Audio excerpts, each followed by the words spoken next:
الحمد للہ رب العالمین، الصلاۃ والسلام علی رسولہ الکریم وعلی آلہ واصحابہ اجمعین، اما بعد فاعوذ باللہ من الشیطان الرجیم، بسم اللہ الرحمن الرحیم۔ هو الذی ارسل رسولہ بالہدی ودین الحق لیظہرہ علی الدین کلہ وکفی باللہ شہیدا۔ وقال اللہ تعالی لقد كان لكم في رسول الله أسوة حسنة لمن كان يرجو الله واليوم الآخر وذكر الله كثيرا۔ وقال الله تعالى إن الله وملائكته يصلون على النبي يا أيها الذين آمنوا صلوا عليه وسلموا تسليما۔ اللهم صل على سيدنا ومولانا محمد وعلى آل سيدنا ومولانا محمد وبارك وسلم۔ محترم جناب توفیق الدین صدیقی صاحب، امیر جماعت اسلامی ضلع ایئرپورٹ، محترم عمر فاروق صاحب، نائب امیر ضلع جناب ریحان سلیم صاحب ناظم علاقہ، محترم چودھری عاصم صاحب، جناب نعمان رسول قادری صاحب، اور مصعب بھائی، میرے قابل احترام بھائیوں، دوستوں، بزرگوں اور میری عزت ماں بہنوں، ماؤں، رسول اکرم صلی اللہ علیہ وآلہ وسلم کی نسبت سے سیرت النبی صلی اللہ علیہ وآلہ وسلم کے موضوع پر آج یہ جلسہ کانفرنس تقریب منعقد ہو رہی ہے۔ سب سے پہلے میں دعا گو ہوں ان تمام منتظمین کے لیے کہ جنہوں نے یہ محفل منعقد کی ہے، اللہ تعالیٰ نے بھرپور اجر عطا فرمائے، اور حضور پاک صلی اللہ علیہ وآلہ وسلم سے جو نسبت ہے اس میں اضافہ فرمائے، اور آپ صلی اللہ علیہ وآلہ وسلم کے اسوے پر چلنے کی توفیق عطا فرمائے۔ اور یہ آج تیسرا دن ہے، 2 دن شاید مسجد میں پروگرام ہوا تھا اور مختلف موضوعات پر اظہار خیال اس میں کیا گیا تھا۔ آج کا جو موضوع ہے وہ حکومت الہیہ کا قیام ہے۔ حکومت الہیہ کا مطلب یعنی اللہ رب العالمین نے جو نظام تجویز یا حکم دیا ہے، تجویز کیسے ہوگا، حکم دیا ہے مسلمانوں کو، اس نظام کے مطابق ان اصولوں اور ان ضوابط کو قائم کرنا۔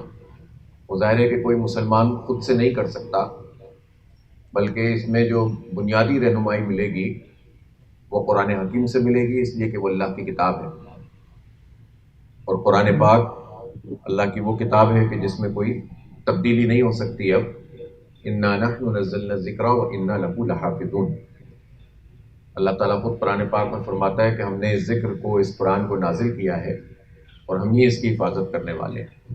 تو قیامت تک اب اس قرآن پاک میں کوئی تبدیلی نہیں آ سکتی۔ صرف آپ لوگوں کو معلوم ہے، لیکن دہرا رہا ہوں کہ کتابیں اور صحیفے تو اللہ کی طرف سے نبیوں پر پہلے بھی نازل ہوئے، اور 4 یعنی بڑی کتابوں میں سے ایک تورات، انجیل، زبور، یہ سب اولو العزم پیغمبروں پر نازل ہوئی، اور وہ کتابیں درست تھیں، ظاہر وحی الہی تھیں، لیکن بعد میں ان کتابوں میں اور ان تعلیمات میں لوگوں نے اپنی مرضی سے تبدیلی کر دی، تحریف کر دی۔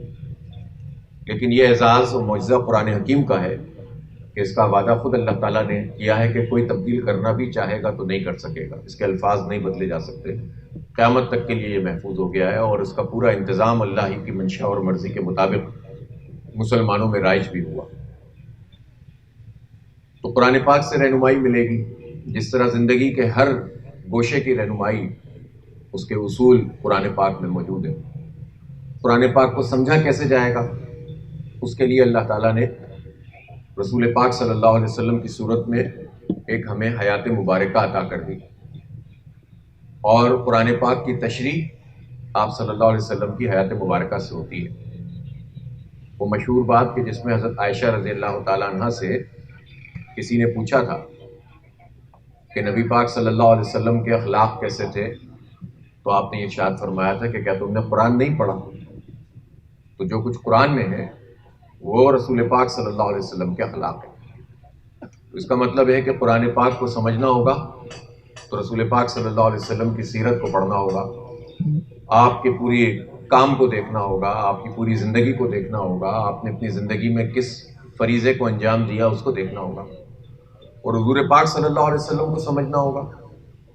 آپ کی سنتوں سے متعلق اور آپ کی حیات مبارکہ سے متعلق جاننا چاہیں گے تو وہ قرآن پاک سے ملے گا۔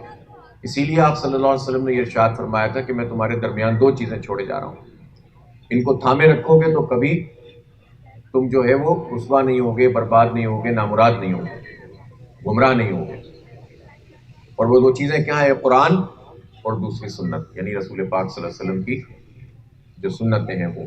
تو ان دونوں چیزوں کو ایک دوسرے کے لیے یہ لازم و ملزوم ہے۔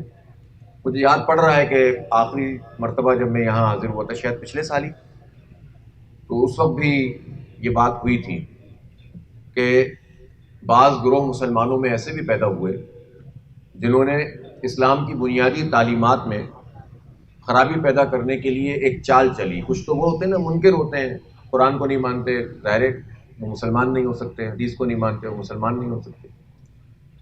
لیکن بعض ایسے لوگ ہوتے ہیں جو پھر کاریگری کرتے ہیں اور خاص فتنے پیدا کیے جاتے ہیں۔ انہی فتنوں میں سے ایک فتنہ قادیانیت ہے، جس پر کل پورا موضوع تھا۔ یہ جھوٹے نبوت کے دعوے دار ابھرتے رہے اسلامی تاریخ میں ہمیشہ، اور قادیانیت بھی اسی طرح کے احمدی جنہیں کہتے ہیں، مرزا غلام احمد قادیانی، انہیں مسیح موعود کے نام سے انہوں نے اپنی نبوت کا دعویٰ کیا۔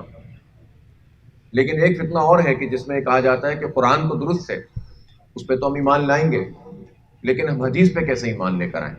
اس لیے کہ قرآن تو اللہ نے محفوظ کر دیا ہے، حدیث تو جو ہے وہ محفوظ نہیں ہے، اور اس میں تو اختلاف بھی پایا جاتا ہے۔ تو اس کے دو پہلو ہیں، سمجھنے کی بات ہے۔ ایک تو یہ کہ قرآن پاک کی جو آیت میں نے آپ کے سامنے تلاوت کی ہے کہ رسول اللہ صلی اللہ علیہ وسلم کی اسوے میں بہترین طریقہ، بہترین نمونہ، بہترین زندگی ہے، تو وہ کیسے ہوگی جب تک وہ سیرت محفوظ نہ ہو۔ اسی طرح جیسے قرآن پاک کا یہ ارشاد ہے کہ ما آتاکم الرسول فخذوہ وما نہاکم عنہ فانتہوا، جو رسول تمہیں دیں اسے قبول کر لو، پکڑ لو، حاصل کر لو، اور جس سے روکیں اس سے رک جاؤ۔ تو رسول پاک صلی اللہ علیہ وآلہ وسلم کس چیز سے روکتے ہیں اور کس چیز کو حاصل کرنے کا حکم دیتے ہیں، یہ کیسے پتہ چلے گا؟ خود قرآن ہی سے یہ بات بھی ثابت ہے کہ آپ صلی اللہ علیہ وآلہ وسلم کی زندگی کو ایک بہترین اسوہ اور اسوہ کامل بنایا گیا، اور آپ کے احکامات کی حیثیت، قرآن حکیم کے احکامات کی حیثیت اس طرح قرار پائی کہ جو حکم بھی رسول پاک صلی اللہ علیہ وسلم کی طرف سے ثابت ہو جائے وہ ماننا لازمی ہے۔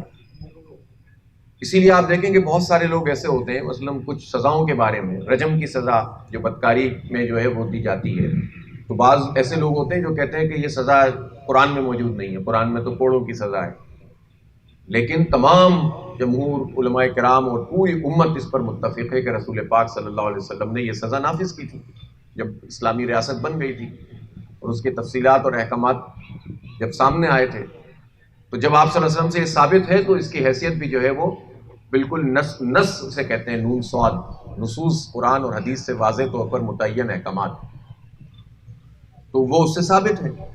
تو ایک فتنہ وہ پیدا ہوا کہ جس نے کہا کہ حدیث کو نہیں ماننا چاہیے، وہ منکرین حدیث کا فتنہ ہے، جس پہ اہل علم نے اور خاص طور پر سید ابو الاعلیٰ مودودی رحمۃ اللہ علیہ نے بہت زبردست قسم کا جو خط و کتابت بھی کی، مضامین بھی لکھے، اور ایک کتاب کی صورت میں یہ موجود ہے، سنت کی آئینی حیثیت۔ تو میری درخواست ہوگی وہ لوگ کہ جو اس کا ذوق رکھتے ہیں وہ ضرور اس کا مطالعہ کریں، تاکہ ان کے اندر ایک اعتماد پیدا ہو مزید، اور دلائل ان کو فراہم ہو، اور دل اس کے اوپر مزید یکسو ہو جائے کہ جس طرح قرآن حکیم ہمارے لیے اس کتاب کی حیثیت رکھتا ہے کہ جس پر ہمیں کوئی شک و شبہ نہیں ہے، اس طرح وہ تمام رسول پاک صلی اللہ علیہ وسلم کی احادیث اور احکامات کہ جو تمام روایات سے اور درایت کے اصولوں سے جو 1400 سال میں طویل عرصے سے محنت شاقہ کے نتیجے میں وضع کیے گئے، تو جو چیزیں بھی ثابت ہیں وہ سب ہمارے لیے اسی طرح سے اہمیت رکھتی ہیں کہ جو قرآن کے بعد، اس لیے کہا جاتا ہے کہ قرآن حکیم کے بعد جو سب سے صحیح کتاب ہے، سب سے بڑی کتاب ہے، وہ بخاری شریف ہے، اس لیے کہ اس میں چھان پٹک کر اور پوری جو ہے وہ تحقیق کے بعد احادیث نبی پاک صلی اللہ علیہ وسلم سے روایت کی گئی۔ میں اس کی تفصیل میں نہیں جاتا، تو اس لیے رسول اکرم صلی اللہ علیہ وسلم کی حدیث اور آپ کی سنت یا آپ کے احکامات یا آپ کے فرمودات کے اوپر بھی اسی طرح سے ایمان رکھنا ہوگا اگر وہ تمام روایتوں کے مطابق درست طریقے سے ہم تک پہنچی ہیں۔ روایتوں میں اختلاف ہو تو ایک الگ بات ہے، وہ علمی بحث ہوتی ہے۔ تو یہ دونوں چیزیں جب مل جاتی ہیں تو اس کے نتیجے میں دین اور اس کی تفصیلات سامنے آتی ہیں۔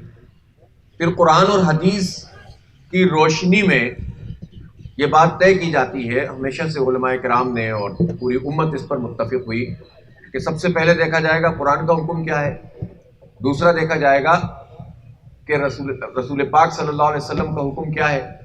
اگر دونوں میں واضح حکم اس کے متعلق نہیں ہوگا تو وہ اصول دیکھے جائیں گے جس مسئلے کے اوپر بات چل رہی ہے، اور اس پر پھر اجماع دیکھا جائے گا۔ اجماع کہتے ہیں جس پر سب لوگ متفق ہو جائیں۔ صحابہ کرام کے زمانے میں صحابہ کرام کا اجماع، اور اس کے بعد کے زمانے میں پھر جمہور علماء کا اجماع، اس لیے کہ ریاست موجود تھی اس وقت، ایک نظام موجود تھا۔ اور یہاں پر یہ بڑا اہم نقطہ ہے کہ اگر اسلامی ریاست وجود نہیں رکھتی تو بہت سارے معاملات ہمارے تلپٹ ہو جاتے ہیں، بکھر جاتے ہیں، منتشر ہو جاتے ہیں۔ ابھی تو یہ سوال ہے کہ سعودی عرب کے لوگوں کی بات مانی جائے گی یا مصر کے لوگوں کی بات مانی جائے گی، پاکستان کے علماء کا اجماع مانا جائے گا یا ترکی کے علماء کا، ہو سکتا ہے ان سب میں فرق ہو، لیکن اسی لیے تو اللہ رب العالمین نے حکم دیا ہے کہ مسلمانوں کی تو ایک جماعت ہوتی ہے، ایک ریاست ہوتی ہے۔ بدقسمتی سے طویل عرصے سے ہمارے پاس وہ ریاست کا نظام ہی موجود نہیں ہے۔ ملک موجود ہیں لیکن اس میں ان اصولوں کی بنیاد کے اوپر ریاستیں قائم نہیں ہیں جسے حکومت الہیہ کہتے ہیں۔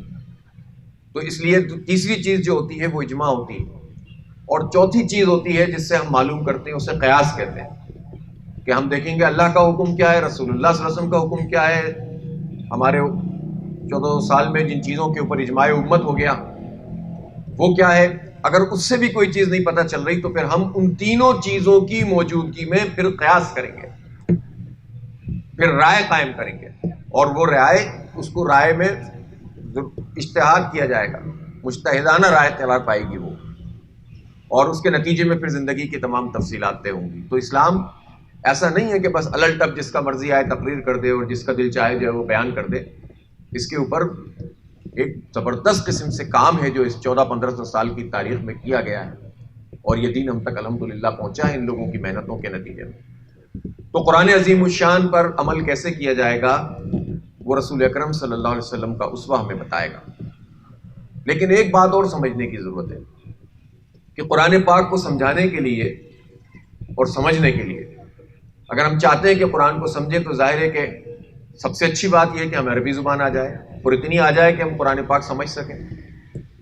حالانکہ قرآن پاک تو عربی زبان میں نازل ہوا، اور اس زبان میں نازل ہوا کہ جو اس وقت مکے اور مدینے کے لوگوں کی زبان تھی، لیکن اس کے باوجود صحابہ اکرام میں سے ایسے جید صحابی موجود ہیں جنہوں نے تفسیر کی ہے باقاعدہ قرآن کی، عبداللہ بن عباس اور عبداللہ بن مسعود رضوان اللہ علیہم اجمعین، اور اس کے بعد کے سب لوگ۔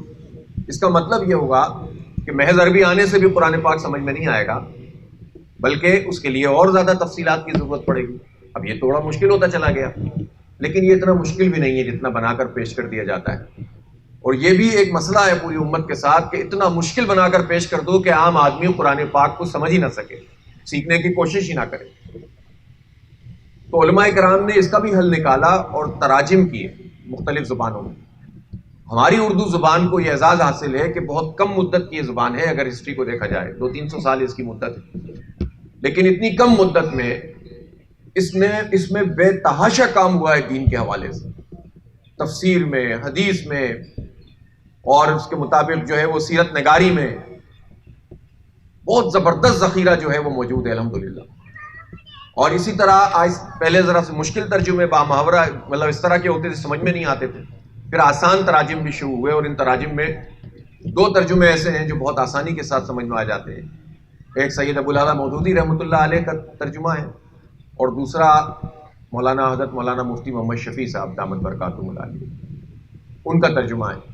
اب ظاہر ہے کہ اس کے بعد بھی علماء کرام، مولانا تقی عثمانی صاحب نے بھی ترجمہ کیا، اور بھی بہت سارا کام اس میں ہو رہا ہے۔ لیکن آپ اگر تفہیم القرآن پڑھیں گے جو تفسیر ہے مولانا کی 6 جلدوں میں، تو اس میں آپ کو آسانی سے سمجھ میں آ جائے گا۔ پہلے قرآن پاک ہوتا ہے، پھر اس کے بعد اس کا ترجمہ ہوتا ہے، اور ترجموں کے اوپر بھی جو بات سمجھنے کی ہوتی ہے اس پہ نشان لگا دیے جاتے ہیں، اور نیچے ہی تفسیر موجود ہوتی ہے۔ تو ایک مسلمان کے لیے یہ لازمی ہے، فرض ہے اس کے اوپر کہ جو اللہ کا حکم ہے اس کو پتہ ہونا چاہیے۔ فرض عین ہر وہ علم ہے جس سے انسان کو جس کی ضرورت پڑتی رہتی ہے۔ پورا علم حاصل کرنا تو ہر ایک کے بس میں نہیں ہے، لیکن اگر ہم مسلمان ہیں سب سے پہلے جس چیز کی ہمیں ضرورت ہے وہ یہ ہے کہ ہم پاک ہونے چاہیے. تو اس حوالے سے جتنے احکامات ہیں وہ فرض عین ہیں. پھر ہمیں نماز پڑھنی ہے تو نماز کے متعلق جو فرائض ہیں وہ ہمیں پتہ ہونے چاہیے. پھر رمضان آئے گا تو ہمیں روزے سے متعلق پتہ ہونا چاہیے. حج سے متعلق تفصیلات جب حج کا موقع آئے گا. مال ہے تو اس کے زکوٰۃ سے متعلق، اور مال حرام اور حلال کیا ہے اس کا پتہ ہونا چاہیے. تو زندگی جس چیز سے عبارت ہے. اسی طرح اور بہت ساری چیزیں ہوتی ہیں، گھر کے معاملات ہیں، خواتین ہیں، وراثت ہے، نکاح ہے، علیحدگی کے بھی بعض وہ چیزیں ہوتی ہیں. تو ان سب سے متعلق قرآن کے جو احکامات ہیں یا رسول پاک صلی اللہ علیہ وسلم کے احکامات ہیں، جس چیز کی ہمیں ضرورت پڑتی جائے زندگی میں، اس میں اللہ کا اور رسول اللہ صلی اللہ علیہ وسلم کا حکم ماننا فرض عین ہے، لازمی ہے. اور باقی فرض کفایہ ہیں. اگر جو باقی علوم جو ہیں وہ نفع بخش علوم ہیں، جو جتنا حاصل کرتا چلا جائے، تو ہمارے لیے ضروری ہے کہ ہم قرآن پاک پڑھیں. ویسے بھی قرآن پاک سے متعلق تو اللہ تعالیٰ نے یہ ارشاد فرمایا نا کہ یا ایھا الناس قد جاءتکم موعظۃ من ربکم وشفاء لما فی الصدور وہدی ورحمۃ للمؤمنین قل بفضل اللہ وبرحمتہ فبذلک فلیفرحوا ھو خیر مما یجمعون. اے انسانوں، تمہارے لیے بہترین نصیحت، بہترین واعظ آ گیا ہے، اور یہ اللہ کی طرف سے، تمہارے رب کی طرف سے. اور یہ کیا ہے کہ یہ ہدایت ہے اللہ کی، یہ رحمت ہے مومنین کے لیے، اور یہ دلوں کی بیماری کی شفا ہے. وشفاء لما فی الصدور وہدی ورحمۃ للمؤمنین. ہدایت ہے اور رحمت ہے مومنین کے لیے. تو دلوں کے اندر جو زنگ لگ جاتا ہے، یہ دل ہی تو ہے جو پورے جسم کو چلاتا ہے. اس کا ایک فزیکل معاملہ ہے، ایک اس کا روحانی معاملہ ہے. دونوں ہی ایسے معاملے ہیں کہ اللہ کے رسول نے فرمایا کہ تمہارے جسم میں ایک ٹکڑا ہے، گوشت کا ایک لوتھڑا ہے، وہ دل ہے، اسی پر سارے جسم کا انحصار ہے. تو اگر وہ درست ہوگا جسمانی طور پر بھی، روحانی طور پر بھی، تو جسمانی طور پر درست ہوگا تو جسم جو ہے وہ پوری طرح سے ٹھیک کام کرتا رہے گا، زندہ رہیں گے. اور اگر روحانی طور پر یہ قلب صحیح ہے، اس کی صفائی ہو رہی ہے، نبی کریم صلی اللہ علیہ وسلم نے فرمایا کہ جس طرح لوہے کو زنگ لگ جاتا ہے اسی طرح دل کو بھی زنگ لگ جاتا ہے. تو اس زنگ کو اتارنے کا طریقہ کیا ہے؟ اللہ کا ذکر کرنا، موت کو کثرت سے یاد کرنا. قلوب کی صفائی ہو جاتی ہے اس سے. تو اس لیے وشفاء لما فی الصدور، کہ دلوں کی بیماری کی شفا اس قرآن حکیم میں موجود ہے. اور پھر اس کے ساتھ یہ ہدایت ہے، یعنی رہنمائی ہے، بالکل کھلا راستہ اس میں دکھایا گیا ہے. اور رحمت ہے اللہ کی. تو یہ جو اللہ کی رحمت کے ہم طلبگار ہوتے ہیں کہ ہمارے معاشرے میں کیا ہو گیا ہے، کیا ہم اللہ کی رحمت ہم پر نازل نہیں ہوتی ہے کہ جس کے نتیجے میں جو ہے وہ اتنی خرابی، اتنا ظلم، اتنا فساد، اتنے لوگ خودکشیوں پہ مجبور ہو جائیں، ابتری ہو. اور اس کا تو یہ بات سمجھ میں آتی ہے کہ اللہ کا تو وعدہ ہے کہ اس کی رحمت ہے، لیکن جب قرآن حکیم اپنی اصل کی صورت میں نازل نہیں ہوگا، یہ نافذ نہیں ہوگا، اس کے احکامات کو طاقت نہیں ملی ہوئی ہوگی، اقتدار نہیں ملا ہوا ہوگا، حکومت نہیں ملی ہوئی ہوگی، محض واعظ اور نصیحت نہیں بلکہ ایسی واعظ اور نصیحت جس کو اقتدار اور طاقت حاصل ہو. جب وہ نہیں ہوگا تو معاشرے میں پھر بے راہروی ہوگی، بے مقصدیت ہوگی، منکرات ہوں گے، فواحش ہوں گے. ہم چاہیں گے بھی تو کنٹرول نہیں کر پائیں گے. تو ظاہر سی بات ہے کہ ہمارے لیے بہت ضروری ہے کہ نہ صرف یہ کہ قرآن حکیم سے ہمارا تعلق ہو، بلکہ قرآن پاک ایک اقتدار اور ایک طاقت اور ایک قوت اور ایک حکومت کی صورت کے اندر نافذ ہو.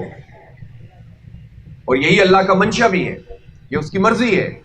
یہ رسول پاک صلی اللہ علیہ وسلم کی سب سے بڑی سنت ہے کہ آپ نے قرآن پاک کو ایک حکومت اور ایک نظام بنا کر پیش کیا تھا. تو اللہ رب العالمین نے تو یہ فرمایا کہ یہ بہترین نصیحت ہے، یہ بہترین واعظ ہے، اور یہ شفا ہے دلوں کی، اور یہ ہدایت ہے اور رحمت ہے مومنین کے لیے. پھر اللہ نے یہ بھی فرمایا کہ نبی صلی اللہ علیہ وسلم قل بفضل اللہ وبرحمتہ فبذلک فلیفرحوا ھو خیر مما یجمعون. ان سے کہہ دو کہ اللہ نے جو فضل کیا ہے اور جو رحمت نازل کی ہے، اس پر انہیں خوشیاں منانی چاہیے، خوش ہو جانا چاہیے، جشن منانا چاہیے. اس لیے کہ جتنی چیزیں یہ جمع کرتے ہیں سب سے بہترین یہ قرآن پاک ہے. تو آپ بتائیں جو سب سے بہترین ہے اس سے متعلق ہمارا رویہ کیا ہے؟ میری بہنیں بھی سن رہی ہیں، آپ بھی سنیں.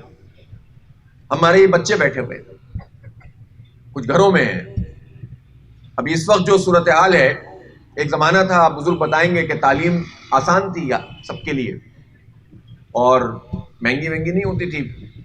آپ پڑھا سکتے تھے اپنے آپ کو، اپنے بچوں کو پڑھا سکتے تھے. سہولت سے. غریب امیر کا زیادہ فرق نہیں ہوتا, سب ایک جگہ پڑھتے تھے, سرکاری اسکول ہوتے تھے, اور اگر وہ اسکول جو ہے وہ سرکاری نہیں بھی تھے تو وہاں پر چند ہی جگہیں ایسی ہوں گی جہاں پر دولت کی بنیاد کے اوپر آپ کو پڑھایا جاتا ہے. باقی تقریباً 99% لوگوں کے لیے ایک جیسی تعلیم ہوتی تھی. اگر میں غلط کہہ رہا ہوں تو بتائیں, کم از کم میری اب عمر تقریباً 49 سال ہے, تو ہم نے بھی ایسی ہی تعلیم حاصل کی, اور اس سے پہلے تو اور زیادہ آسانی تھی. لیکن آپ مجھے بتائیں کہ اس وقت تعلیم کا حصول کتنا مشکل ہے بچوں کے لیے. سرکاری جو ادارے ہیں جو ہمارے ٹیکسوں سے چلتے ہیں, جن کے لیے ہم پیسے دیتے ہیں, ہمارے پیٹرول پہ جو ٹیکس لگ رہا ہوتا ہے, ہماری تمام چیزوں پہ جو ٹیکس لگ رہا ہوتا ہے, یہ تو سب اس لیے ہوتا ہے کہ حکومت کے یہ امور چلائے جائیں. تعلیم, صحت, امن و امان, سیکیورٹی, یہ سب حکومت کی ذمہ داری میں آ جاتا ہے. آئین دستور میں تو یہ لکھا ہوتا ہے. لیکن کیا ہے کہ تعلیم کا حصول آسان نہیں ہے. جو تعلیم اگر فری ہے یا کم پیسوں والی سرکار کی ہے تو وہ تعلیم ہی نہیں ہے. کتنے لوگ ہیں آپ میں سے ایسے کہ جو اس وقت چاہیں گے کہ کسی سرکاری اسکول میں اپنے بچے کو یا پوتے کو یا نواسے کو داخل کرائیں یا نواسی کو؟ سب کہتے ہیں وہاں جا کے تو ہم برباد ہو جائیں گے. آپ کو مہنگی تعلیم بھی اپنے بچوں کے لیے ہم پسند کرتے ہیں اس لیے کہ ہم سمجھتے ہیں کہ ان کا مستقبل ہے. پھر پہلے تو ہوتا تھا چلیں ابتدائی طور پر مہنگی ہے, پھر یونیورسٹی میں کالجوں میں داخل ہو جائے گا, وہ سرکاری اداروں میں اچھی تعلیم ہوتی ہے. اب وہاں بھی بڑا غرق ہو گیا ہے, وہاں بھی مہنگی ہوتی چلی جا رہی ہے اور معیاری بھی نہیں ہے. پھر جگہ جگہ جو ہے وہ پرائیویٹ ادارے کھل گئے, ان کی فیسیں کہاں سے دیں؟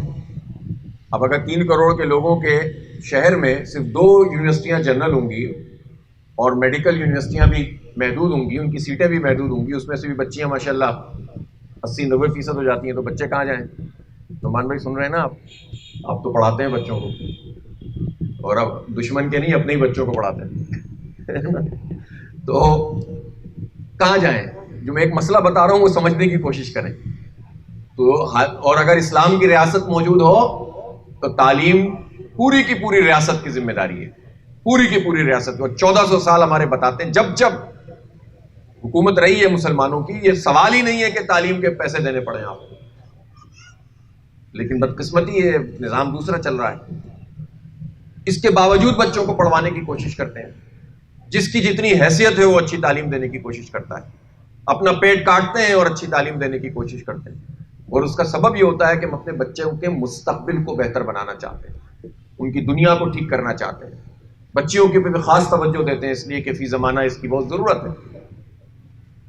سب کچھ کرنے کے لیے تیار ہو جاتے ہیں, 2 جابس کرتے ہیں لوگ, کاروبار میں مشکل ہوتی ہے پھر بھی محنت کرتے ہیں کہ کسی طرح سے جو ہے بچوں کا مستقبل سنور جائے, اس لیے کہ ہم سمجھتے ہیں کہ یہ ہمارے لیے ضروری چیز ہے. لیکن اگر سچی بات ہے کہ یہ جو ایمان ہے ہمارے دلوں کے اندر پوری طرح موجود ہو, تو جب ایمان دلوں میں موجود ہوگا تو ہمیں اپنے اللہ کی بات سب سے زیادہ ہم فوقیت دیں گے نا, تو دل میں اتری ہوئی ہوگی. یہ ایمان ہوتا نہیں ہے پورا مکمل موجود, اسی لیے بس زبانی جمع خرچ ہوتا ہے اور باقی عملاً کچھ اور کر رہے ہوتے ہیں. جب اللہ تعالیٰ یہ کہتا ہے کہ یہ جتنی چیزیں تم جمع کرتے ہو سب سے بہتر یہ قرآن ہے, تو آپ مجھے بتائیں کہ ہم میں سے کتنے لوگ ایسے ہیں جو قرآن پاک کی اس تعلیم کو اپنے بچوں کو اسی اسپرٹ سے دینے کی کوشش کرتے ہیں کہ جتنا ہم باقی تعلیم دینے کی کوشش کرتے ہیں. میں اس کی نفی نہیں کر رہا ہوں, سب کریں کوشش اس بات کی, اور تعلیم کا حصول کوئی بری بات بھی نہیں ہے. ٹھیک ہے وہ نظام کے اندر ایک خرابی پیدا ہوئی ہے, اس پر الگ بات ہو سکتی ہے, لیکن کوئی حرج نہیں ہے اس میں کہ آپ پڑھائیں لکھائیں, اور ضروری ہے کہ پڑھائیں لکھائیں. لیکن جو سب سے زیادہ ضروری ہے وہ ہماری کس ترجیح میں ہوتا ہے. مجھے بتائیں کہ ہم اپنے بچوں کو جب قرآن پاک پڑھا بھی دیتے ہیں تو کتنے لوگ ایسے ہیں کہ جو اس کی توجہ دیتے ہیں کہ جو ناظرہ ہم نے پڑھا دیا ہے وہ بچے دہراتے رہیں روزانہ. اسکول میں تو یہ ہوتا ہے نا کہ اگر پورا نہیں پڑھ رہا تو ٹیوشن لگائیں, لیکن قرآن پاک کے اوپر کتنی توجہ ہوتی ہے ہماری. جو لوگ حفظ کر لیتے ہیں اپنے بچوں کو حفظ کرا دیتے ہیں, ان کا دہرانے کا کیا انتظام کرتے ہیں. ہم کیا کرتے ہیں, وہ خود ہی بچہ اچھا ہو کر لے تو الگ بات ہے, تراویح کا اللہ نے ایسا نظام بنایا اس سے چلتا رہتا ہے سلسلہ, لیکن پھر بھی اس کی کتنا اہتمام ہوتا ہے. اور جو سب سے بہتر ہے ہمارے لیے وہ صرف اس لیے تو نہیں ہے کہ ہمیں عربی زبان ہمیں آتی نہیں اور عربی میں ہم قرآن پڑھتے ہیں, ہمیں پتہ ہونا چاہیے نا کہ اس میں لکھا ہوا کیا ہے. جو سب سے بہتر ہے اس کے بارے میں ہمیں فکر ہی نہیں ہے کہ اس کے بارے میں پتہ ہو. اب فی زمانہ دنیا میں انگریزی کا اگر ایک چلن ہے تو ہم کوشش کرتے ہیں نا کہ اتنی تو آ جائے کہ ہم اپنا موبائل تو ٹھیک کر سکیں. اب تو ٹھیک ہے باقی زبانوں میں بھی آ جاتا ہے, لیکن بحیثیت مجموعی جس زبان کی ڈومیننس ہوتی ہے, بالادستی ہوتی ہے, لوگ اس کی طرف چل پڑتے ہیں. تو کوشش کرتے ہیں نا کہ جانیں. چلے ترجمہ ہی کر لیں اس کا، ڈال دیں اس کے اندر ایپ ڈال دیں کہ چلے جو انگلش میں لکھیں گے وہ اردو میں آ جائے گا. کوشش کرتے ہیں نا، لیکن جس ایپ کی سب سے زیادہ ضرورت ہے وہ تو ہم کرنے کی کوشش ہی نہیں کرتے، اور وہ ہے قرآن پاک، جس کے عربی کی ہمیں اردو آنی چاہیے، سمجھ آنا چاہیے کہ اس میں کیا ہے. اور اسی طرح سے جو چیز اپنے لیے بہتر سمجھیں گے اپنے بچوں کے لیے بہتر سمجھیں گے، اس لیے کہ اللہ نے کہا ہے. اور پھر قرآن پاک کو سمجھنے کے لیے تو رسول پاک صلی اللہ علیہ وسلم کی سیرت کا مطالعہ کرنا پڑے گا. ابھی تو یہ ہے کہ کل میں ایک جگہ پہ موجود تھا، میں نے ایسے ہی پوچھ لیا کہ مجھے بتاؤ غزوہ اور سریہ میں کیا فرق ہے، غزوہ کس کو کہتے ہیں؟ تو لوگ نہیں بتا پا رہے تھے، بچوں کو نہیں پتا ہوتا، زیادہ پڑھ بھی لیا انہوں نے تو بس بھول بھال جاتے ہیں. تو یہ اس کا مطلب کیا ہے کہ یہ تو بہت بنیادی چیزیں ہیں. قرآن نبی پاک صلی اللہ علیہ وسلم کی زندگی کا، سیرت کا مطالعہ کریں. ظاہر ہے جو جنگیں آپ صلی اللہ علیہ وسلم نے لڑیں، ان میں جو خود بنفس نفیس شریک ہوئے وہ غزوات ہیں، اور جو جس میں کسی اور کو بنا کر رہبر بھیجا وہ سریہ کہلاتی ہے. آسان سی بات ہے، بچپن میں پڑھائی جاتی ہے، لیکن نہیں توجہ رہ پاتی. چھوٹی چھوٹی باتوں کے بارے میں نہیں معلوم ہوگا نبی پاک صلی اللہ علیہ وسلم. اس کے سبب ہے، اس کا سبب یہ ہے کہ جو پورا انسلاٹ ہے، پوری یلغار ہے میڈیا کی، وہ کچھ اور دکھا رہی ہے ہمیں، ہمارے بچوں کو کچھ اور بنا رہی ہے، اور ہم نے بھی گیو اپ کر چھوڑ دیا ہے، ہتھیار ڈال دیے ہیں. اور اس کا ایک بہت بڑا سبب یہ ہے کہ ہم خود عمل نہیں کرتے. خود عمل کریں گے، خود قرآن سے رغبت ہوگی، بچے تو بڑوں کو دیکھ کر آگے بڑھتے ہیں. ہم یہ نہیں کہتے کہ آپ زبردستی گھر میں کرفیو لگا کر یہ نظام بنائیں، اس سے تو خرابیاں پیدا ہوتی ہیں، لیکن حکمت کے ساتھ اپنے بچوں کو، اپنے مستقبل کو جس طرح سے دین اور دنیا کی چیزوں میں توازن پیدا کر کے آگے بڑھانا ہے، وہ تو ہماری ذمہ داری ہے. اللہ تعالیٰ کہ ہم سے پوچھو گی، یا ایھا الذین آمنوا قوا انفسکم واہلیکم نارا، اے لوگوں جو ایمان لائے ہو، اپنے آپ کو اور اپنے اہل و عیال کو آگ سے بچاؤ. وقودھا الناس والحجارہ، جس کا ایندھن انسان بنیں گے اور پتھر بنیں گے، جس کا ایندھن انسان اور پتھر بنیں گے، جس کا فیول ہم بنیں گے، خود انسان بنے گا اور پتھر بنیں گے. سوچیں وہ کیا آگ ہوگی. تو آپ بتائیں کہ اس کے لیے کتنی فکر ہے. تو ایمان کو مضبوط کرنے کی ضرورت ہے. اور اس طرح کی محفلیں اگر کسی نسبت سے ہو رہی ہیں، آپ دیکھیں نا ہمارے یہاں ایک کلچر اور بھی ہے، چونکہ ایک مرکزیت نہیں ہے، ریاست تو ہے نہیں، بڑی بڑی چیزوں کے اندر تو ہم جاتے نہیں ہیں. اللہ کے حکم صبح و شام ٹوٹ رہا ہے، کسی کو فکر نہیں ہے. اللہ کی حکمرانی کے بجائے طاغوت کی حکمرانی ہے، شیطان کا نظام ہے، سود کا نظام ہے، جو اللہ اور اس کے رسول سے جنگ ہے اس کی تو فکر ہے نہیں. ساری فکر اس بات کی ہے کہ وہ بدعتی ہے، وہ مشرک ہے، وہ کافر ہے، وہ اسلام کے دائرے سے خارج ہے. ارے بھائی، پہلے مرکزی طور پر بڑی چیزوں کے اوپر تو اتفاق پیدا کر کے کوئی کام کرو. یہ فتوی بازی نہیں تو بیڑا غرق کر دیا ہے ہمارا. ہر ایک نے اپنی دکان بنا لی ہے، اور اس دکان کے نتیجے میں جو ہے وہ محدود کر دیا ہے تصور کو. تو اس لیے اپنے آپ کو، اپنے اہل و عیال کو آگ سے بچانے کا طریقہ یہ ہے کہ ہم سب قرآن حکیم کو پڑھیں، سمجھنے کی کوشش کریں، اپنے بچوں کو پڑھائیں، اور آسان طریقے سے اپنے بچوں کو رسول پاک صلی اللہ علیہ وسلم کی سیرت کے مختلف گوشے پڑھائیں. مباحث کے اندر مبتلا نہ کریں. اب یہ ربیع الاول کا موقع ہے، سب سے اچھی بات تھی، ہم کہتے ہیں تو بدعت ہو گئی جناب، آج آپ نے جلسہ کیوں رکھ لیا 12 ربیع الاول کو؟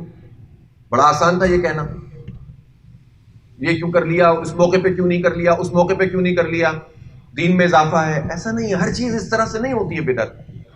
اس کے لیے بھی جو ہے وہ جو ہمارے علماء کرام ہیں اور جنہوں نے دین کا ابلاغ کیا ہے، تبلیغ کی، اور خود سیرت رسول صلی اللہ علیہ وآلہ وسلم سے جو چیزیں جو ہیں وہ ہمیں روایات میں ملتی ہیں، اس میں حکمت دین کی بہت بڑی چیز ہے. وکاس کا اگر میلہ لگا ہوا ہے تو اس میں بھی تو جا کے رسول پاک صلی اللہ علیہ وسلم دعوت اور اس کا پیغام دیتے تھے نا. یہ تو نہیں فرماتے تھے کہ اس میلے میں تو شراب بھی چلتی ہے اور اس میلے کے اندر تو میوزک بھی اس وقت کا چلتا ہے.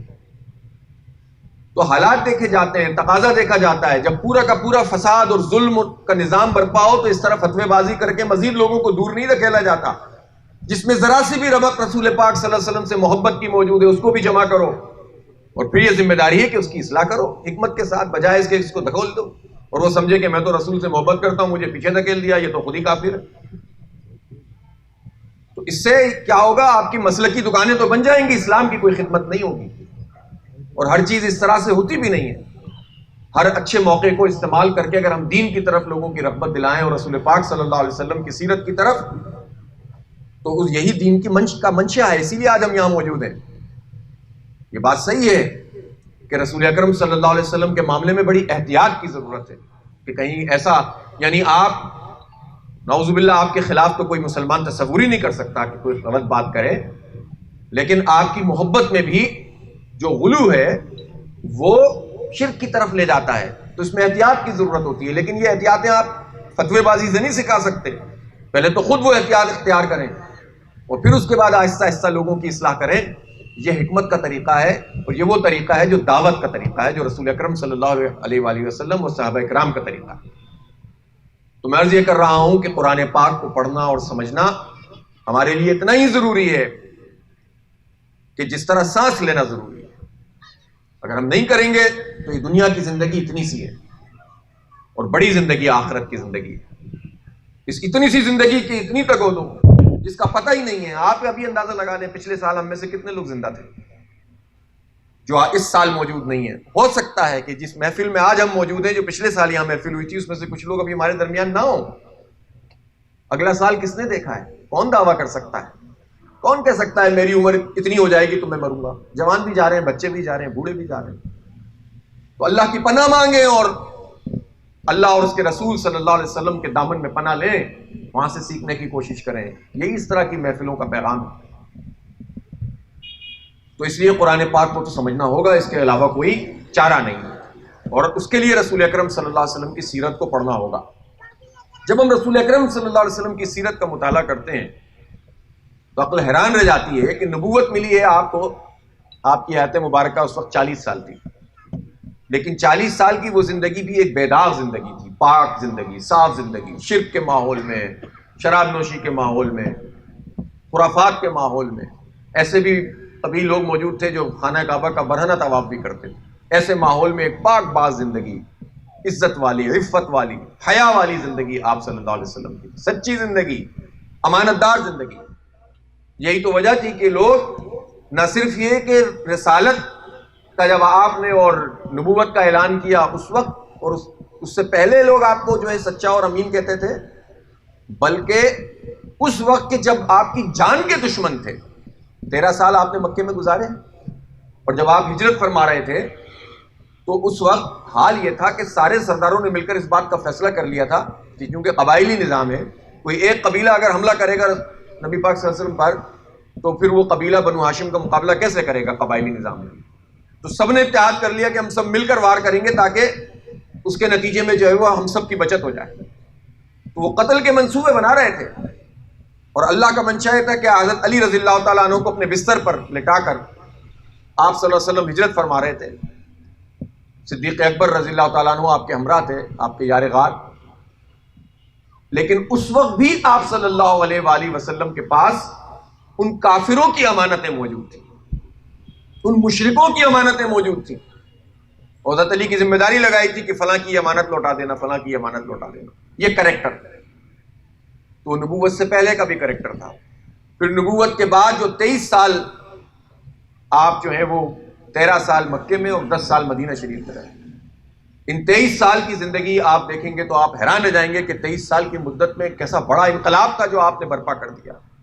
ظاہر ہے اللہ کی خصوصی استعانت تھی، مدد تھی، اللہ کے نبی تھے، لیکن اللہ تعالیٰ نے اپنی اس منشا کو کسی فرشتے کے ذریعے سے نافذ نہیں کر دیا، بلکہ اس کے لیے ایک حیات مبارکہ رکھی تاکہ انسان یہ نہ کہہ سکے کہ یہ تو اللہ کا حکم خود بخود نازل ہوتا ہے۔ قل انما انا بشر مثلکم یوحی الی انما الہکم الہ واحد، کہ تم میں سے ہی ایسا تمہارے مثل جیسا بشر ہم نے اٹھایا ہے، اور ہم اس میں نور اور بشر کے قصے بیان کرتے رہے، فتوی بازی کرتے رہے۔ اس لیے یہ منشا یہ ہے تاکہ تم یہ نہ کہہ سکو کہ فلاں چیز کے اوپر عمل ہو ہی نہیں سکتا۔ آپ صلی اللہ علیہ وسلم نے کر کے دکھایا۔ لقد کان لکم فی رسول اللہ اسوۃ حسنہ، یہ عمومی بات بھی ہے کہ زندگی کے ہر دائرے میں رسول پاک صلی اللہ علیہ وسلم کی زندگی بہترین اسوہ ہے، لیکن قرآن پاک کو پڑھنے اور سمجھنے کا جو ایک طریقہ مفسرین نے بیان کیا ہے وہ یہ ہے کہ جس قرآن کی سورت کو پڑھا جا رہا ہے اس کے زمانہ نزول کو بھی سمجھا جائے۔ زمانہ نزول کا کیا مطلب؟ کہ جس وقت یہ آیتیں نازل ہوئی ہیں، کیونکہ 23 سال کی مدت میں قرآن پاک نازل ہوا ہے۔ جب آپ صلی اللہ علیہ وسلم نے نبوت، اقرا بسم ربک الذی خلق، پہلی آیتیں نازل ہوئی، اور پھر اس کے بعد تھوڑی کر کے کچھ کبھی زیادہ کبھی کم آپ صلی اللہ علیہ وسلم کے اوپر حضرت جبرائیل علیہ السلام آ کر اللہ کا پیغام پہنچاتے تھے. کبھی آپ کے اوپر جو ہے وہ ویسے ہی، اور کبھی آپ اونٹنی پر بھی ہوتے تھے تب بھی، تو اس وحی کی بھی ہیبت ایسی ہوتی تھی کہ اونٹنی بیٹھ جاتی تھی. اللہ کا کلام ہے، اس کی عظمت ہے، اس کی ہیبت. میں تفصیل میں نہیں جاتا کہ پہلی وحی جب ہوئی تھی تو آپ صلی اللہ علیہ وسلم کا کیا حال ہوا تھا، اور آپ گھر تشریف لائے تھے تو بخار آپ کو تھا اور آپ نے فوراً کہا زملونی زملونی، مجھے اڑا دو مجھے اڑا دو. حضرت خدیجہ رضی اللہ تعالیٰ عنہ نے آپ کے اوپر کمبل ڈالا، اور پھر آپ کا جو مکالمہ تھا تو آپ صلی اللہ علیہ وسلم نے کہا کہ یہ کیا ہو گیا میرے ساتھ. تو حضرت خدیجہ رضی اللہ تعالیٰ عنہ نے کہا کہ آپ کو اللہ تعالیٰ کیسے وہ کر سکتا ہے، آپ تو غریبوں کی، یتیموں کے سہارا بنتے ہیں، بے کسوں کی مدد کرتے ہیں، اپنے گھر والوں کے لیے آپ بہترین ہیں. گھر کی گواہی تھی آپ کے اخلاق اور کردار کی. تو رسول اکرم صلی اللہ علیہ وسلم کی یہ 23 سال کی زندگی ایک کشمکش کی زندگی تھی، ایک دعوت کی زندگی تھی، ایک تبلیغ کی زندگی تھی، ایک جد و جہد کی زندگی تھی، جنگوں کی زندگی تھی، بین الاقوامی امور کو انجام دینے کی زندگی تھی، قید و بند کی زندگی تھی، اسفار کیے، سفر کیے، دعوت کے لیے کہاں کہاں نکلے، پتھر کھائے، خون بہایا، پھر بھی رحمت بن گئے لوگوں کے لیے. یہ پوری زندگی ہے. اس کا مطالعہ نہیں کریں گے تو ادھورے ختم ہو جائیں، کچھ بھی نہیں بچے گا ہمارے پاس. ہمارے پاس ہے کیا؟ جس ہستی کی شفاعت کی تمنا لے کر ایک مسلمان زندگی گزارتا ہے کہ نبی پاک صلی اللہ علیہ وسلم ہماری شفاعت فرمائیں گے، اس سے بے اعتنائی کا یہ عالم ہو کہ اس کی سیرت کے متعلق نہ پڑھیں، نہ کسی کو بتائیں، نہ سمجھیں، کہاں جائیں گے ہم لوگ پھر؟ اس لیے آپ صلی اللہ علیہ وسلم سے تعلق تو قائم کرنا پڑے گا، اس کے بغیر بات بنے گی نہیں. تو مفسرین قرآن کا طریقہ یہ رہا کہ قرآن سمجھانے کے لیے اصول یہ قرار پایا کہ آیات کا مفہوم سمجھنے کے لیے اس پس منظر سے واقف ہونا ضروری ہے جس میں وہ آیات نازل ہوئی. اس کے نتیجے میں حکم بھی سمجھ میں آتا ہے، ماحول بھی سمجھ میں آتا ہے، قرآن بھی سمجھ میں آتا ہے. تو یہ جو مشہور آیت ہے لقد کان لکم فی رسول اللہ اسوۃ حسنہ، کہ رسول اللہ صلی اللہ علیہ وسلم کی زندگی میں بہترین اسوہ ہے، نمونہ جسے آپ کہہ سکتے ہیں. تو یہ ایک تو عمومی حکم بھی ہے یہ، لیکن خاص طور پر یہ آیات کب نازل ہوئی؟ یہ آیات نازل ہوئی ہیں غزوہ احزاب یا غزوہ خندق، دونوں نام ہیں اس کے پس منظر. وہ پس منظر سمجھ میں آئے گا تو ان آیات کا مفہوم بھی سمجھ میں آ جائے گا. وہ غزوہ احزاب کیا تھا؟ 13 سال مکے میں آپ صلی اللہ علیہ وسلم نے گزارے، لوگوں کو دعوت دی، شروع میں لوگوں نے انکار کیا، کچھ لوگ ایمان لے آئے، پھر روکنے کی کوشش کی، طنز، استہزاء، مذاق اڑایا، پھر فزیکل ٹارچر شروع ہوا، پھر اور آپ کے خاندان کو 3 سال قید بھی کیا گیا. پھر آپ صلی اللہ علیہ وسلم نے طائف کا سفر بھی کیا کہ ان تک دعوت پہنچائیں گے اور پتھر کھائے. پھر آپ صلی اللہ علیہ وسلم کے ساتھیوں کو شہید بھی کیا گیا، تعذیب بھی کی گئی، 2 مرتبہ حبشہ کی طرف ہجرت کی. کشمکش کی پوری زندگی تھی. اور پھر میں نے بتایا کہ ہجرت کی اللہ کے حکم سے، لیکن اس ہجرت سے پہلے مدینے کے لوگوں پہ دعوت کا کام بھی کیا. پہلے 6 لوگ، پھر 12 لوگ، پھر اگلے سال 75 لوگ آئے، اور ان سے بیعت عقبہ ثانی ہوئی تو بہت طے پا گیا کہ آپ صلی اللہ علیہ وسلم جب مدینے جائیں گے تو وہ آپ کو حاکم بھی مانیں گے، آپ کی رسالت پر بھی ایمان تو لے ہی آئے تھے وہ، اور آپ کا ساتھ دیں گے. اور جب ان میں سے کچھ لوگوں نے کہا کہ تم جس کا ساتھ دینے کی بات کر رہے ہو اس کے نتیجے میں تو تمہارے بچوں کو مارا جائے گا، تم پر زندگی تنگ ہو جائے گی، تمہارا کچھ بھی نہیں بچے گا، تو سب نے کہا کہ ہم پھر بھی رسول پاک صلی اللہ علیہ وسلم کا ساتھ دیں گے. ہم جانتے ہیں اس بات کو، پورا عرب دشمن بن جائے گا ہمارا، پھر بھی ہم نبی پاک صلی اللہ علیہ وسلم کا ساتھ دیں گے. اور پھر آپ صلی اللہ علیہ وآلہ وسلم ہجرت کر کے جب مدینے پہنچے تھے تو وہاں چونکہ ایک گراؤنڈ ورک ہوا تھا تو آپ نے وہاں پر پھر اسلام کی اسٹیٹ قائم کی تھی مسجد میں، اور پھر اس کے احکامات آتے چلے گئے اور اس کے مطابق اسلامی سوسائٹی آگے بڑھتی چلی گئی. لیکن ایسا نہیں ہوتا تھا کہ آیات نازل ہوئی تو آپ نے تلقین فرما دی، واز کر دیا، نصیحت کر دی، وہ تو ہوتا ہی تھا. لیکن جیسے ہی وہاں پر پہنچے ہیں تو پیچھے سے قریش کا مسئلہ تھا کہ وہ تو مٹانے کے لیے آئیں گے، اس کا انتظام بھی کرنا تھا کہ اگر وہ مٹانے کے لیے آئیں گے اور وہ حج کرنے سے وہاں کے لوگوں کو روکیں گے، مدینے کے لوگوں کو، تو پھر ہم ان کا معاشی شاہراہ بند کر دیں گے. اور اس کو شاہراہ بند کرنے کے لیے آپ نے باقاعدہ لوگوں کو روانہ کیا، ٹیررائز کیا قریش کو، تاکہ ان کی کمر ٹوٹنے لگے، تاکہ وہ حملہ کرنے کا نہ سوچ سکے. پھر غزوہ بدر اسی حالت میں ہوئی کہ ایک بہت بڑا قافلہ نکلا تھا، اور اس وقت مسلمانوں کی تعداد 313 ہی تھی، کفار 1000 تھے. اور فرق یہ تھا کہ ہتھیاروں میں بھی بہت فرق تھا. 2 گھوڑے 70 اونٹ تھے مسلمانوں کے پاس، اور ان کے پاس تو وہ لدے پھنے تھے. اور آپ صلی اللہ علیہ وسلم نے پھر اللہ کے حضور دعا مانگی تھی نا کہ یا اللہ اپنی پوری مطالعے کر میں آ گیا ہوں، اب تو رسوا نہ کرنا. اور اگر آج تو نے مسلمانوں کو شکست دے دی تو شاید قیامت تک تیرا نام لینے والا کوئی نہیں ہوگا. اور یہ بات رسول پاک صلی اللہ علیہ وسلم ہی فرما سکتے تھے. اور روتے جاتے تھے اور اس طرح کے شان مبارک سے چادر ہٹتی جاتی تھی. اور ابو بکر صدیق رضی اللہ تعالیٰ انہوں نے فرمایا کہ رسول اللہ بس کر دیں, اللہ تعالیٰ آپ کو رسوا نہیں کرے گا, آپ کو تنہا نہیں چھوڑے گا. اور پھر مسلمان بے جگری سے لڑے اور پھر اللہ کی مدد آئی. گویا ایمان پختہ ہوتا چلا گیا, مصیبتوں پریشانیوں کو جھیلتے ہوئے استقامت کا مظاہرہ کیا, کل متا لے کر حاضر ہو گئے, جو حاضر تھا وہ لگا دیا, پھر اللہ کی بارگاہ میں دعا کی اور اس کے نتیجے میں اللہ نے مدد کی. پھر اللہ نے فرمایا کہ وَمَا رَمَيْتَ إِذْ رَمَيْتَ وَلَكِنَّ اللَّهَ رَمَى, جو پتھر تم نے پھینکے تھے وہ تم نے نہیں پھینکے, آپ سے نے ایسے کنکریاں کر کے پھینکی تھی اور کفار کے لشکر کے اوپر وہ آندھی سی بن گئی تھی. تو وہ تم نے نہیں پھینکے تھے, اللہ نے پھینکے تھے. تم قتل نہیں کر رہے تھے, اللہ قتل کر رہا تھا. وہ کیفیت پیدا اس وقت ہوتی ہے جب آپ استقامت اور آزمائش میں کھڑے رہتے ہیں, اپنے ایمان کو مضبوط رکھتے ہیں اور ہر قربانی دینے کے لیے تیار ہو جاتے ہیں. ایسا نہیں ہے حلوے والا اسلام نہیں کہ صرف حلوہ کھانے کے لیے اسلام ہے. مشکل آئے تو پھر آپ کہیں کہ نہیں یہاں تو حرام حلال کی تمیز ہی نہیں ہوگی. استقامت تو کہتے ہیں پھر آزمائش میں صبر, ثابت قدمی, اور اپنے ایمان پر جم جائے آدمی اور اس کا نقصان اٹھانے کے لیے تیار ہو جائے, پھر اللہ کی مدد آتی ہے. اسی لیے فرمایا نا مولانا ظفر علی خان نے, فضائے بدر پیدا کر فرشتے تیری نصرت کو, اتر سکتے ہیں گردوں سے قطار اندر قطار اپنی. وہ فضا پیدا کرو, پھر اللہ کی مدد آئے گی اور پھر فرشتے نازل ہوں گے. تو وہ جذبہ پیدا کرو. تو بدر میں اللہ نے کامیابی نصیب کر دی. غزوہ احد میں بھی کامیابی ہو گئی تھی, اگلے سال وہ پھر آئے تھے. لیکن اس میں کیا ہوا؟ اس میں یہ ہوا کہ جو مسلمان تھے 1000 کی تعداد میں تقریباً, ان میں سے منافقین کا ایک بہت بڑا گروہ تھا, وہ الگ ہو گیا. ظاہر اسلامی سوسائٹی تشکیل پا رہی تھی, اس میں کچے پکے سارے لوگ تھے, اور اس کی آزمائش میں ہی جانچا جاتا تھا کہ کون منافق ہے اور کون پکا مومن ہے. کوئی عام آدمی تو نہیں فیصلہ کر سکتا اس بات کا, آزمائشیں بتاتی ہیں کہ کون ٹھیک ہے اور کون غلط ہے. رسول پاک صلی اللہ علیہ وسلم کو تو معلوم بھی ہو جاتا تھا.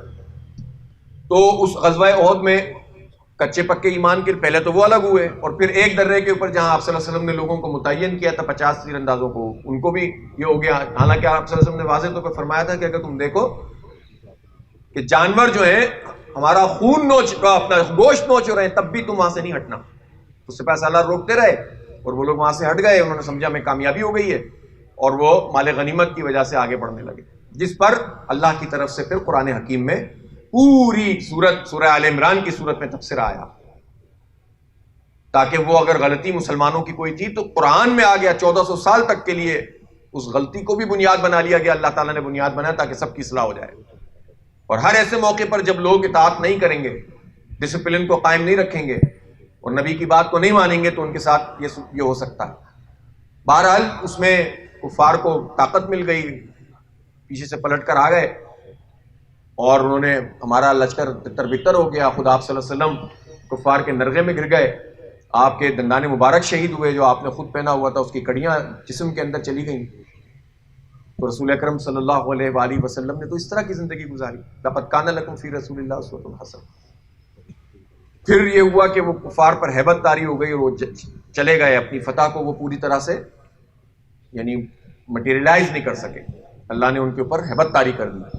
پھر ابو سفیان اس وقت ایمان نہیں لائے تھے, وہ لشکر آگے گیا, وہاں جا کے ان کو خیال آیا, تقریباً 2930 کے قریب لوگ تھے, ان کو خیال آیا کہ یہ ہم سے کیا ہو گیا, آؤ دوبارہ پلٹتے ہیں. لیکن آپ دیکھیں نبی پاک صلی اللہ علیہ وسلم کو کہ اس حالت میں کہ 70-72 صحابی شہید ہوئے, جلیل القدر قسم کے صحابی شہید ہوئے, اور ایسی صورتحال میں بھی آپ صلی اللہ علیہ وآلہ وسلم, ابھی جنگ ختم نہیں ہوئی ہے کہ لوگوں سے کہا ہے کہ نہیں ان کے پیچھے جانا ہے, اور دوبارہ ان کے پیچھے گئے. اور جب سفیان کو پتہ چلا کہ تو ہمارا پیچھا کرنے کے لیے لشکر آ رہا ہے, تو پھر وہ وہاں سے اپنے قافلے کو لے کر روانہ ہو گئے.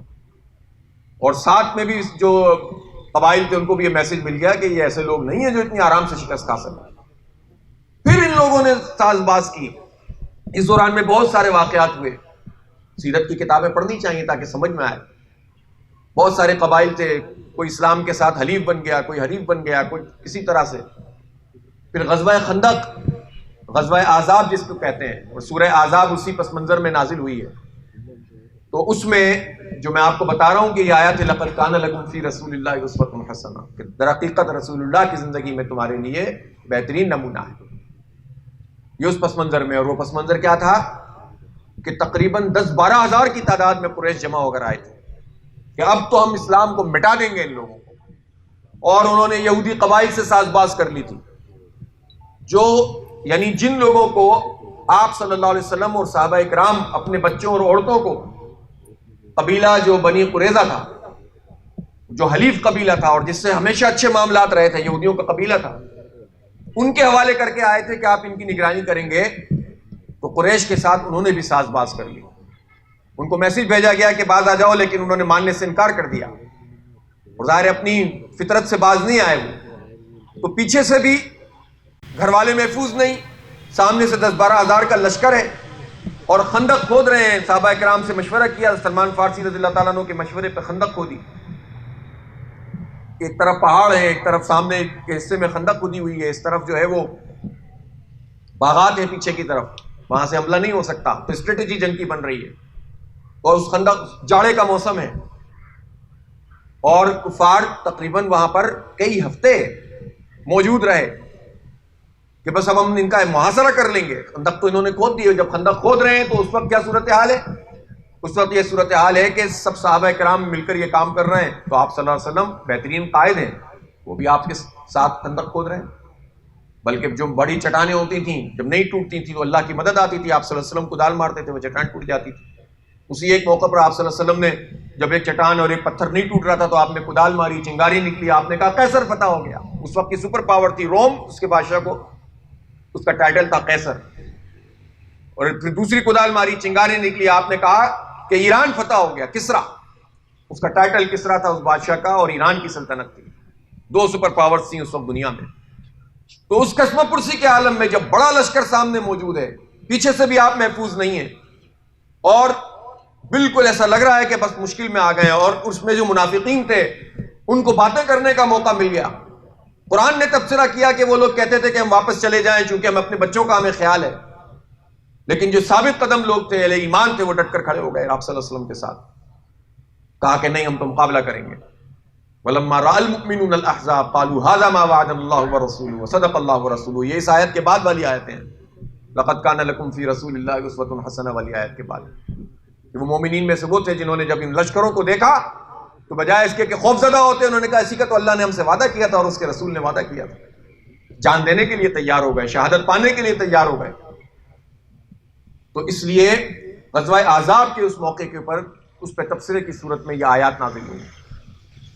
تو منافقین بھی ایکسپوز ہو گئے، جن کے دلوں میں ایمان نہیں تھا، ظاہری ایمان تھا، بھاگنے والے بھی ایکسپوز ہو گئے، اور یہود کی فطرت بھی سامنے آ کر کھڑی ہو گئی کہ اس نے دھوکہ دیا ان موقع کے اوپر، اور ایسے موقع پر ثابت قدمی دکھائی رسول اکرم صلی اللہ علیہ وسلم نے۔ تانے سنے اپنے ہی لوگوں کے کہ تم تو ہمیں کسرا اور قیصر کے فتوحات کی بات کر رہے تھے، یہاں تو ہمارا حال یہ ہے کہ کھانے پینے کے لالے پڑے ہوئے ہیں۔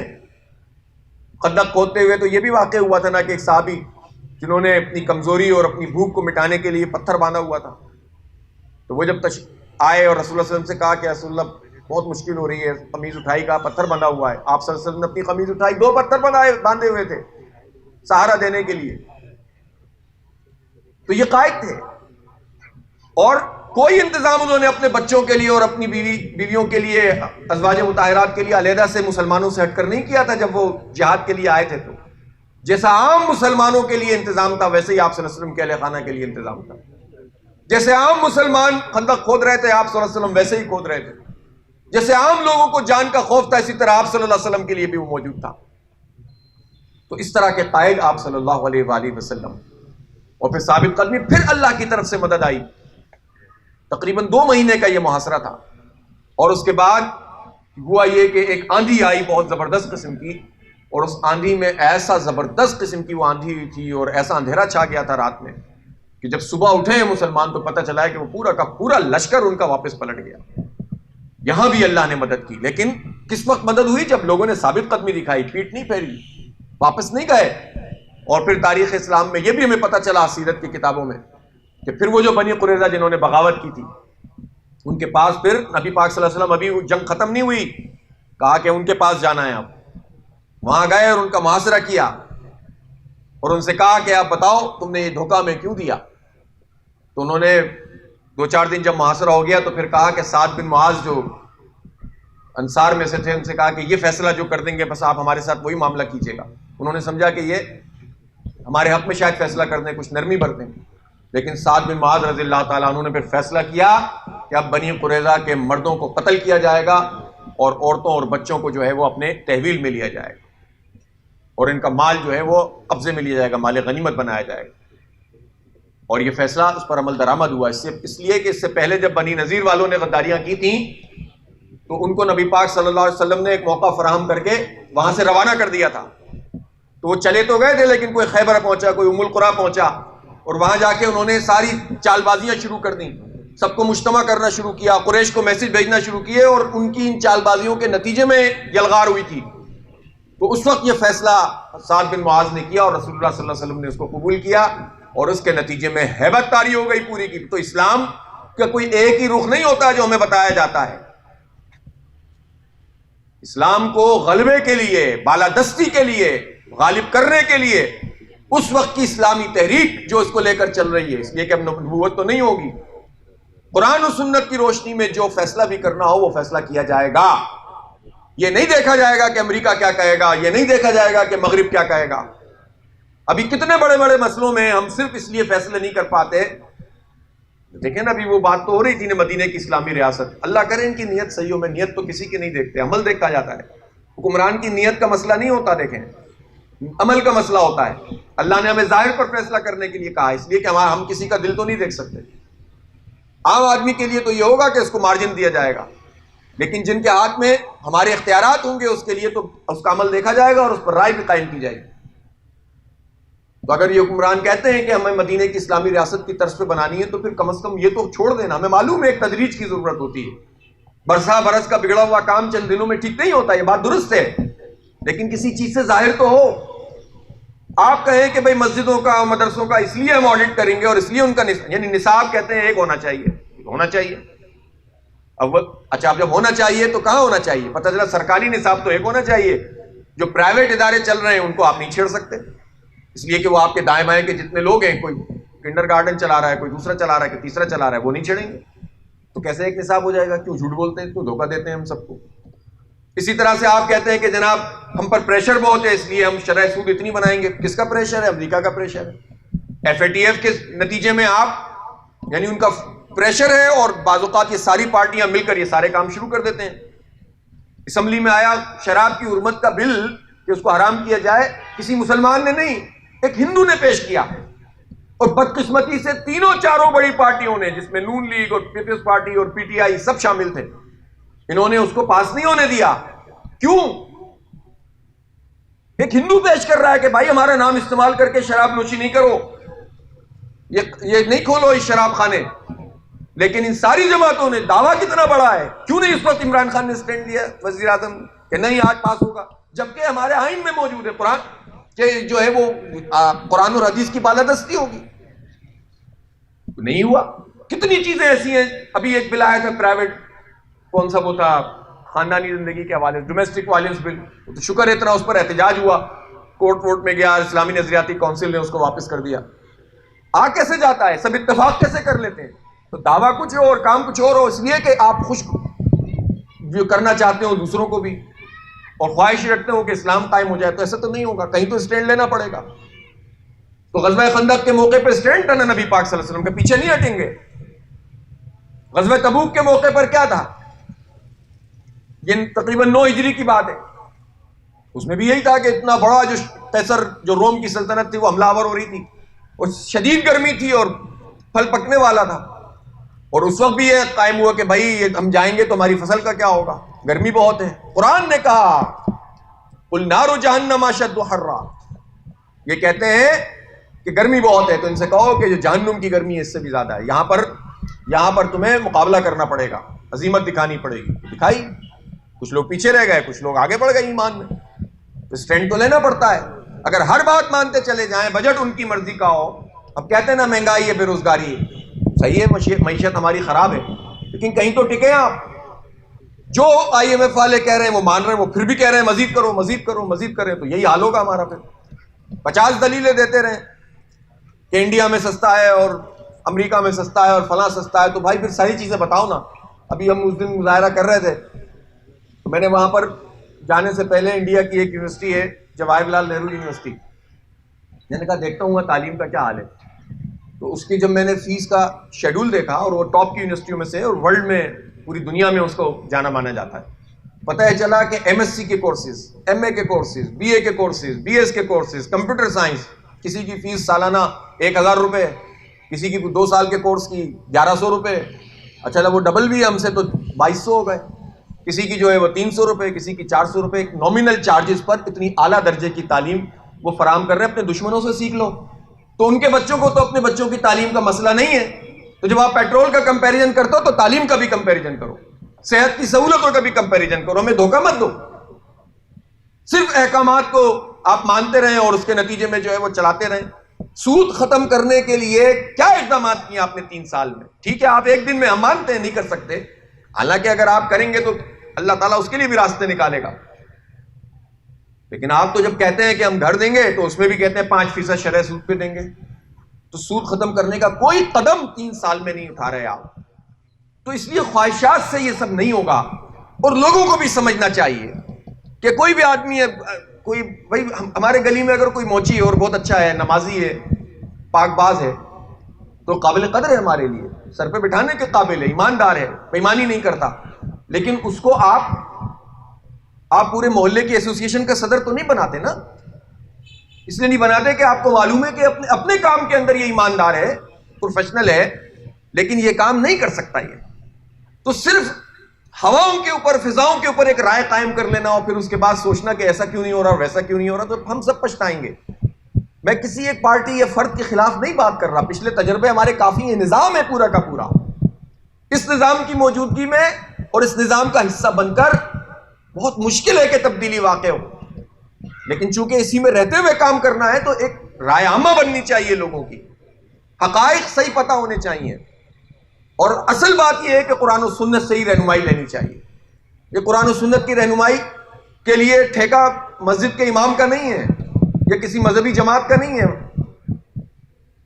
عمل ہوتا ہے. اگر کوئی مذہبی جماعت کا آدمی بھی وہی کام کرے گا جو کوئی لبرل سیکولر جماعت کا آدمی کرے گا، تو اسلام کے نزدیک اس کی داڑھی اور اس کے جبے کی کوئی قدر نہیں ہے، بلکہ وہ زیادہ اللہ کے نزدیک جو ہے وہ خراب آدمی ہوگا جو اسلام کو بیچتا ہے. اور یہ بیچتے ہیں لوگ ہمارے ملک میں، کبھی اپوزیشن کے نام پر، کبھی حکومت کے نام پر.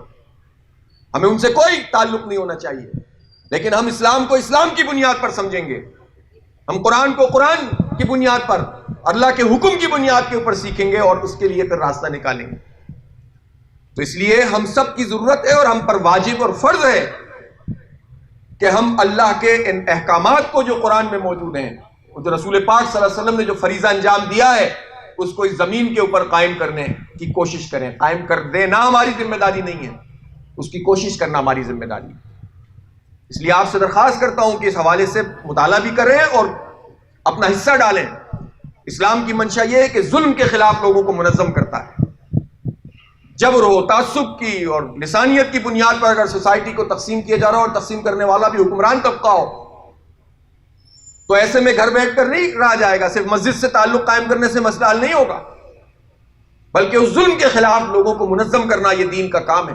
یہ قرآن کی اور حدیث کا منشا ہے.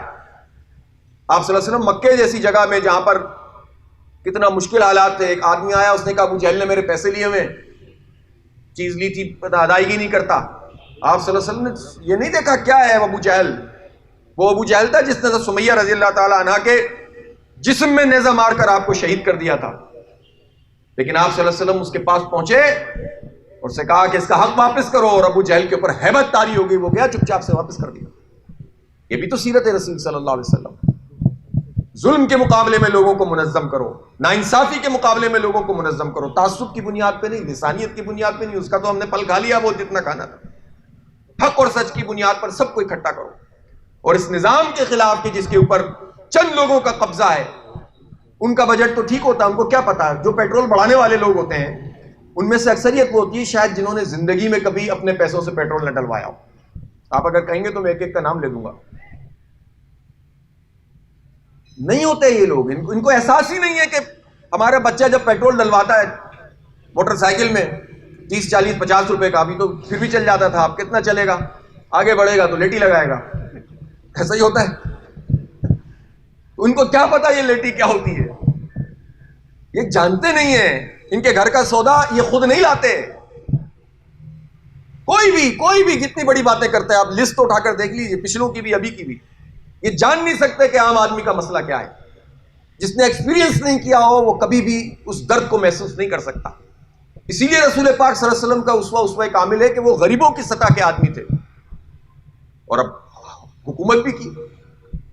تو یہ ضروری نہیں ہے کہ ہر آدمی غریب ہو، لیکن یہ تو ضروری ہو کہ کسی کی جو عمارت ہے جس کا امیر ہونا غریبوں کے استحصال پر نہ ہو. یہ اسلام کا منشا ہے.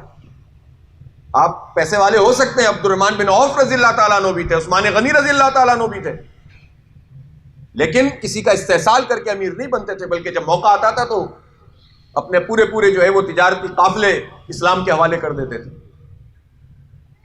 تو اس نظام میں کہ جس میں ظلم ہو، جس میں فساد ہو، جس میں غیروں کے کہنے پر فیصلے ہوتے ہوں، جس میں سود کی معیشت، جو سود اللہ اور اس کے رسول سے جنگ ہے، وہ موجود ہو، تو اسوہ رسول ہمیں پکار کر کہتا ہے کہ آؤ اس نظام کو بدلنے کی جد و جہد کرو. اس کا طریقہ تدبیر اجتماعی دانش سے فیصلہ کرو.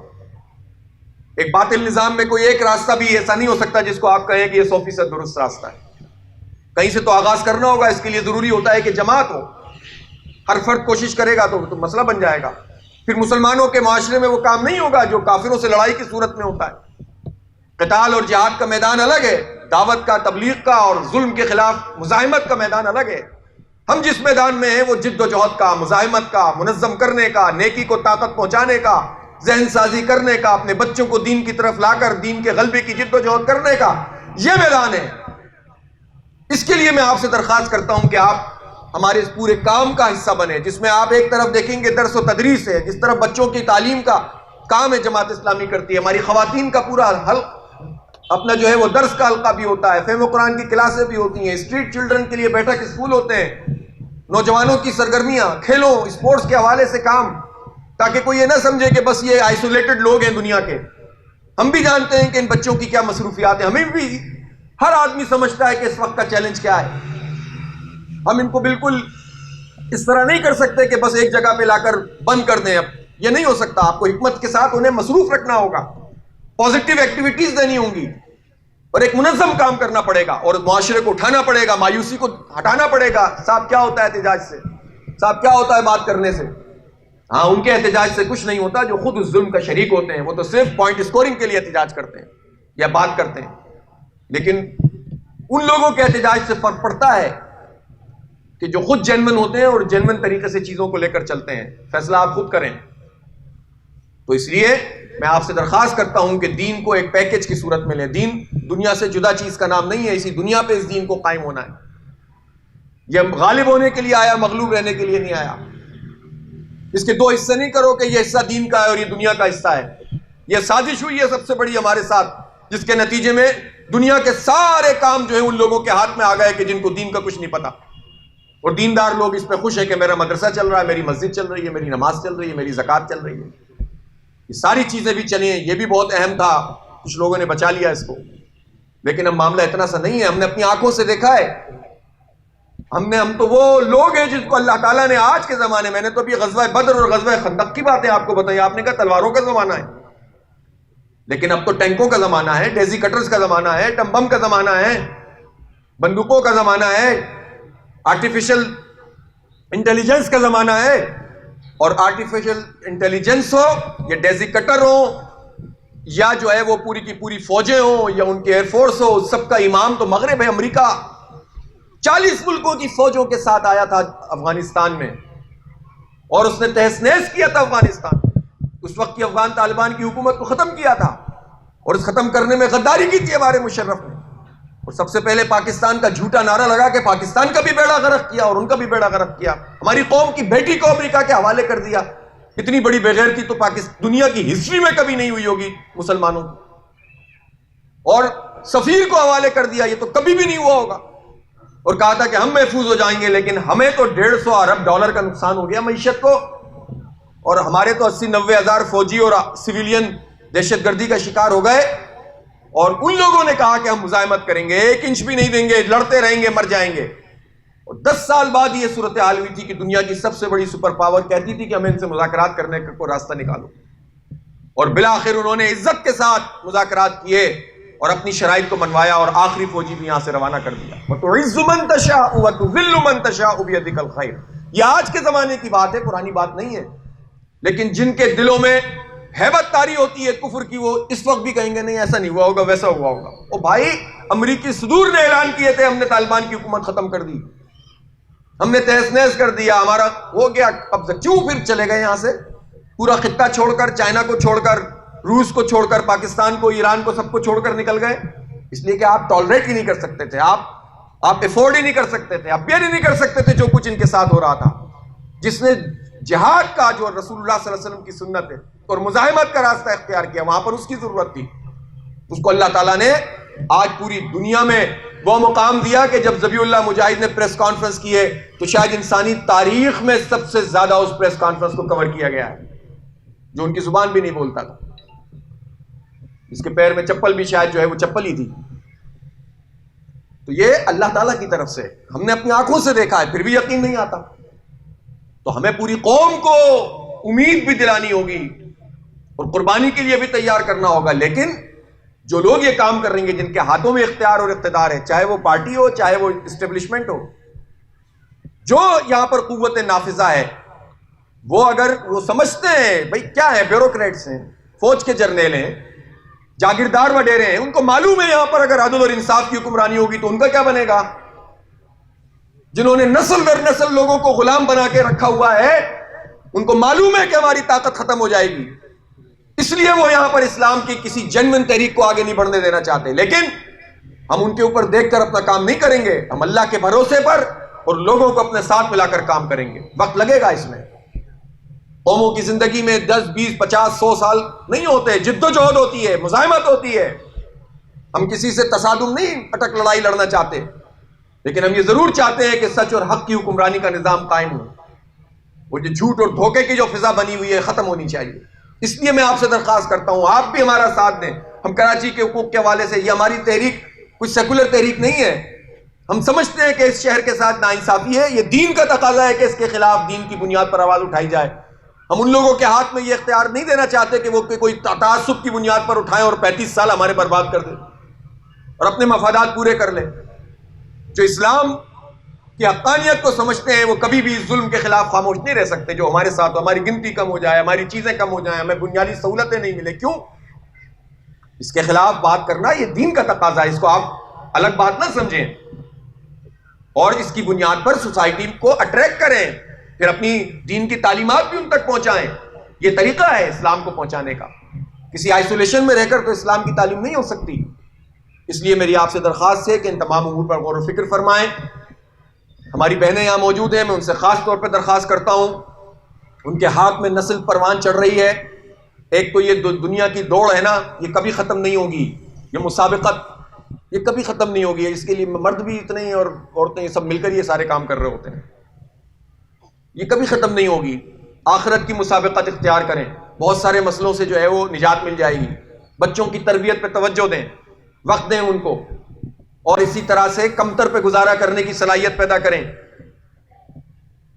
ٹھیک ہے ویسے ہی بہت مشکل حالات ہیں اور پھر ہم نے اور مشکل بنا لی ہیں اپنے لیے، تو اس کے لیے خود ہی سوچیں کہ آپ کیا کر سکتے ہیں. ہر ایک کے لیے الگ فارمولہ ہوگا، ایک لکڑی سے سب کو نہیں ہانکا جا سکتا. اور دین کے کاموں کی فکر آپ بھی کریں. آپ بھی ان درس کے حلقوں کو جوائن کریں، آپ بھی ان کاموں کے اندر شریک ہوں تاکہ نیکی کو قوت ملے. خاتون درست ہوتی ہے پورا گھر درست ہو جاتا ہے، اور اگر خاتون درست نہیں ہو تو پورے گھر میں اس کے اثرات پڑتے ہیں. تو اللہ کا جو حکم ہے وہ سب کے لیے ہے. تو اپنے گھر کے ماحول کو بھی درست کریں، اپنے بچوں کی تربیت کا بھی خیال کریں اور دین کی اس تحریک کا آپ ساتھ دیں. انشاءاللہ اللہ تعالی ہمیں دنیا اور آخرت کی کامیابیاں عطا کرے گا. اور انشاءاللہ یہ دین غالب ہونے کے لیے ہے، یہ غالب ہوگا. کوئی عزت کے ساتھ قبول کرے یا ذلت کے ساتھ قبول کرے انشاءاللہ. وآخر دعوانا الحمدللہ رب العالمین.